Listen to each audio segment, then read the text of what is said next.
ल hello students, आज हामी के गरेका छौँ नि स्टेट्स अफ म्याटर लिएर आएको छौँ र स्टेट्स अफ म्याटरमा पहिला हामी ग्यासियस स्टेटको बारेमा कुरा गर्छौँ है। स्टेट अफ म्याटरमा हामी ग्यासियस स्टेटको बारेमा के गर्छौँ कुरा गर्छौँ। ल पहिला यता चाहिँ हामी म्याटर केलाई भन्छौँ त्यो कुरा अलिकति जाने है। यो म्याटर पनि हामी केलाई भन्छौँ, म्याटर भनेको हाम्रो के छ, एनीथिङ अथवा एनी सबस्टान्स है, हैविङ के हुने भयो, any things having certain mass and के छ हाम्रो occupy certain mass and occupy some space अथवा के पनि भन्छ नि that is having certain volume. यस्तो टाइपको सबस्टान्स जोसँग के हुन्छ, सर्टेन मास हुन्छ, केही न केही मास हुन्छ र मास भएर पनि हाम्रो के हुन्छ, केही न केही हाम्रो के छ, भोल्युम अकुपाई, स्पेस अकुपाई गर्छ। त्यस्तो टाइपको सच टाइप अफ सबस्टान्सलाई हामी के भन्छौँ, म्याटर भन्छौँ। र यो म्याटर जुन छ नि हाम्रो डिफ्रेन्ट 5वटा टाइपको हुन्छ है, 5वटा टाइपको हुन्छ, जसमध्ये हामी मेनली 3टा मात्रै कन्सिडर गर्छौँ है। एउटा भनेको ग्यास, सलिड र अर्को हाम्रो थर्ड केमा आउने भयो, लिक्विड है। थर्ड सलिड र लिक्विड, अर्को हाम्रो फोर्थमा प्लाज्मा र अर्को भनेको हाम्रो आइन्स्टाइन है, इसिडी हुन्छ। तिनीहरूलाई हामी के गरेनौँ, कन्सिडर गरेनौँ। हामीले पढ्नुपर्ने कुन कुन मात्रै हो, ग्यास, लिक्विड, सलिड है। र यो स्टेट अफ म्याटर मध्ये फर्स्ट हामी हेडिङ के लेख्छौँ, यहाँ ग्यास है अथवा ग्यासियस स्टेट। यो ग्यासियस स्टेट हामी केलाई भन्छौँ, ग्यास केलाई भन्छौँ, वाट इज ग्यास के लेख्छौँ हामी, the state of matter, the state of के छ हाम्रो, the state of matter having the state of matter having neither fixed mass, neither fixed shape है, नर के हुने भयो भोल्युम। यसको सेप पनि फिक्स हुँदैन है र यसको के पनि फिक्स हुँदैन, भोल्युम पनि फिक्स हुँदैन। जस्तै यता हेरौँ त, यो ग्यासलाई हामी जस्तो सिलिन्डरमा राख्यो नि त्यस्तै सेपको हुन्छ र जति ठुलो सिलिन्डरमा राख्यो सबैतिर छरिएर बस्छ। द्याट इज भोल्युम पनि यसको फिक्स हुँदैन र यसको के पनि फिक्स हुँदैन। हामीले यसको चाहिँ भोल्युम र सेप दुइटै फिक्स हुँदैन। त्यस्तो टाइपकोलाई मेटरलाई हामी के भन्छौँ, such type of matter is called है। यो भनेपछि हाम्रो जसलाई भन्छौँ हामी ग्यास भन्छौँ र ग्यासमा हामी के को बारेमा पढ्नु पर्ने, ग्यास ल को बारेमा है। यो ग्यास ल हाम्रो के छ नि, यो ग्यास लले के भन्छ, यो भनेको यस्तो टाइपको ल हो है, अथवा के भन्छौँ हामी, the fundamental relation, the funda के छ हाम्रो, मेन्टल रिलेसन बिट्विन, कसको बिचमा, fundamental relation between temperature, pressure and के छ, भोल्युम। त्यसैको बारेमा एक्सप्लेन गर्छ। त्यसैलाई हामी के भन्छौँ, ग्यास ल भन्छौँ है। हामीले डिफ्रेन्ट ग्यास लको बारेमा पढ्नु पर्नेछ, जसमध्ये फर्स्ट हामी आज के को बारेमा डिस्कस गर्छौँ, द्याट इज फर्स्टमा हामी बोयल्स ल को बारेमा डिस्कस गर्छौँ है। फर्स्टमा हामी के को बारेमा डिस्कस गर्छौँ, बोयल्स ल को बारेमा डिस्कस गर्छौँ। र यो बोयल्स लले के भन्छ नि, यो बोयल्स ल को स्टेटमेन्ट के छ, यो बोयल्स लले के भन्छ, at constant temperature, at constant temperature. हामीलाई क्वेसन सोधिहाल्छ, यो हाम्रो बोयल्स लमा के कन्स्टेन्ट हुन्छ, at constant temperature volume of volume of a के हुने भयो volume of a given mass of कसको ग्यास है at constant temperature volume of a given mass of gas is के हुने भयो inversely proportional to inversely proportional to के हुने भयो प्रेसर है दैट इज यसको मिनिङ के हुन्छ नि यसको मिनिङ के हुन्छ हाम्रो कुनै पनि ग्यासको प्रेसर बढ्यो भने भोल्युम के हुन्छ घट्छ और हामी के भन्छौं प्रेसर घट्यो भने भोल्युम के हुन्छ बढ्छ है यो कुरा हाम्रो कसले भनिदिएको छ बोयल्स लले के भनेको छ एट कांस्टेंट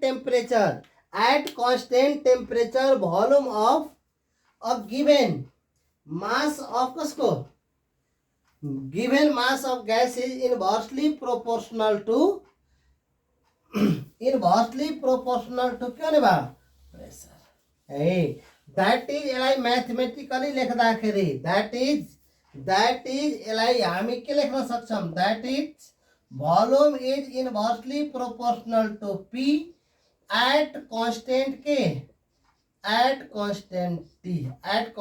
टेम्परेचर है और यसलाई हामी के भन्छौं हेरौं V equal to K into 1/P हामीलाई के थाहा छ यो प्रोपोर्शनालिटी को साइन हटायो भने यहाँ के लेख्नु पर्छ कांस्टेंट र यही कुरालाई यहाँ PV इक्वल टू हाम्रो के आउने भयो K दैट इज के हुने भयो कांस्टेंट है PV इक्वल टू के हुने भयो हाम्रो कांस्टेंट हुने भयो एट डिफरेंट कंडीशन है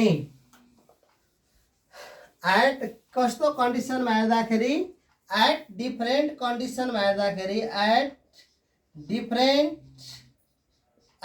डिफरेंट कंडीशन में हेर्दाखेरि हाम्रो के हुने भयो at different condition P1 V1 is equal to के हुने भयो P2 V2 है P1 V1 is equal to के हुने भयो P2 V2 यो हाम्रो कहाँबाट आएको छ फ्रम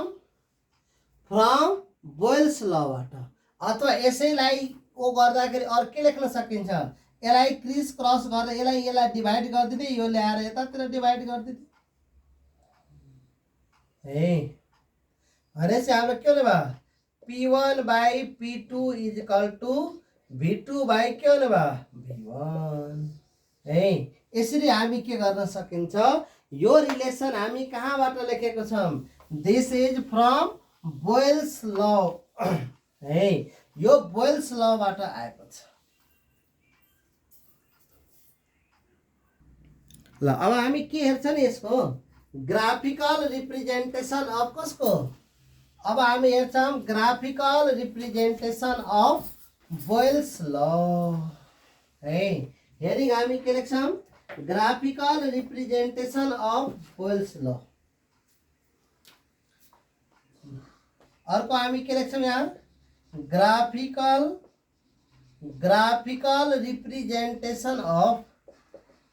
ग्राफिकल रिप्रेजेन्टेसन अफ कसको बोयल्स ल यो बोयल्स लहरु जुन छ नि यो बोयल्स लहरुलाई ग्राफिकली हामी कसरी रिप्रेजेन्ट गर्न सकिन्छ हाउ यसलाई बोयल्स ललाई ग्राफिकली हामी कसरी रिप्रेजेन्ट गर्न सकिन्छ त्यो कुरा पनि हामी जान्नु पर्यो फर्स्ट मा हाम्रो के हुने भयो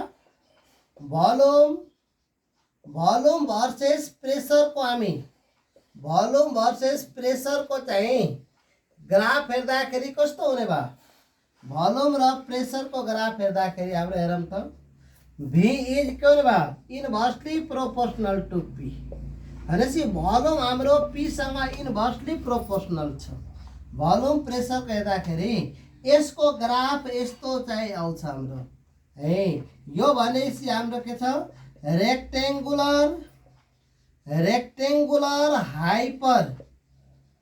हाइपरबोला है यो भनेको हाम्रो इन्भर्सली प्रोपोर्शनल को के हुन्छ ग्राफ यस्तै टाइपको हुन्छ रेक्टेंगुलर हाइपरबोला हुन्छ अर्को सेकेन्ड टाइपमा हामी कसको ग्राफ हेर्छौँ? अर्को ग्राफ हेर्छौँ हामी भोल्युम भर्सेस 1/p है। v भर्सेस हाम्रो 1/p।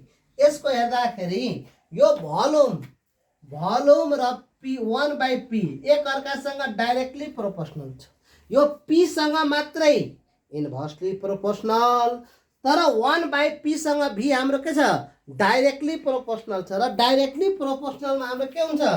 डाइरेक्टली प्रोपोर्सनलको ग्राफ हेर्दाखेरि यहाँ भोल्युम यहाँ के छ? 1/p हेर्दाखेरि हाम्रो स्ट्रेट लाइन पास हुन्छ है। स्ट्रेट लाइन पासिङ थ्रु कहाँबाट? स्ट्रेट लाइन फ्रम ओरिजिनबाट है। ओरिजिनबाट हाम्रो के पास हुन्छ नि? स्ट्रेट लाइन पास हुन्छ। स्ट्रेट लाइन फ्रम ओरिजिनबाट। र यसको थर्ड ग्राफ हामी के हेर्छौँ? यसैलाई मल्टिप्लाई गर्दाखेरि है हाम्रो चाहिँ पिभी भर्सेस चाहिँ पी को ग्राफ, पिभी भर्सेस पी को ग्राफ हेर्दाखेरि पिभी भर्सेस पी भनेपछि यसको ग्राफ हेर्दाखेरि पिभी भर्सेस के छ? यहाँ पी भनेपछि यहाँ हेर्दाखेरि हामी यहाँबाट सोल्भ गर्दाखेरि पिभी इज इक्वल टु के हुन्छ? हाम्रो कन्स्टेन्ट है। प्रेसर र भोल्युम जहिले पनि कन्स्टेन्ट हुँदाखेरि हाम्रो यो स्ट्रेट लाइन नै हुन्छ है। हाम्रो ग्राफ कस्तो आउँछ? स्ट्रेट लाइन प्यारलल टु केसँग? प्यारलल टु प्रेसर एक्सिससँग। यो प्रेसर एक्सिससँग के हुन्छ? प्यारलल हुन्छ।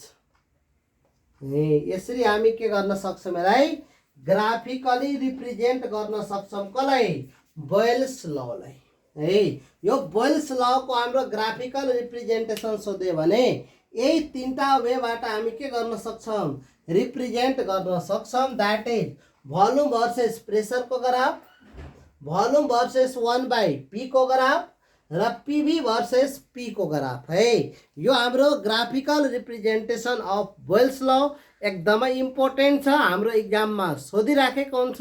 ल आजको लागि यति गरौँ र अर्को क्लासमा हामी बोयल्स लको क्लियर आउनेछौँ। न्युमेरिकल्सहरू हामी डिस्कस गर्नेछौँ। ओके ल बाई।